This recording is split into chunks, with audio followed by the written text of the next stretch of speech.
નમસ્કાર, સત્યમેવ જયતે લાઈવ ન્યૂઝમાં આપનું સ્વાગત છે। વડોદરા ગ્રામ્ય પોલીસના ઓપરેશન પરાક્રમ હેઠળ ડભોઈ પોલીસે વધુ 2 પાસા અટકાયતીની ધરપકડ કરી છે। શરીર સંબંધિત ગંભીર ગુનાઓમાં સંડોવાયેલા બંને આરોપીઓ સામે પાસા હેઠળ કાર્યવાહી કરી તેમને જેલ હવાલે કરવાની તજવીજ હાથ ધરવામાં આવી છે।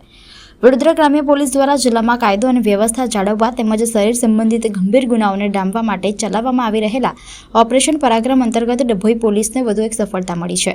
પોલીસ મહાનિરીક્ષક સંદીપસિંહ તથા જિલ્લા પોલીસ અધિક્ષક સુશીલ અગ્રવાલના માર્ગદર્શન હેઠળ ડભોઈ પોલીસ સ્ટેશનમાં નોંધાયેલા ગંભીર ગુનાના આધારે 2 આરોપીઓ સામે પાસા હેઠળ કાર્યવાહી કરવામાં આવી છે।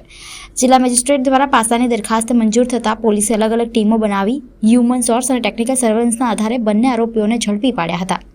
ઝડપાયેલા આરોપીઓમાં આસિફ સિકંદર ગરાસિયા અને હસનૈન સિકંદર ગરાસિયા બંને રાઠોડિયાવાસ ડભોઈના રહેવાસીઓનો સમાવેશ થાય છે। બંનેને પાસા હેઠળ અટકાયતમાં લઈ મંજનગર જિલ્લા જેલ ખાતે મોકલવાની કાર્યવાહી હાથ ધરવામાં આવી છે।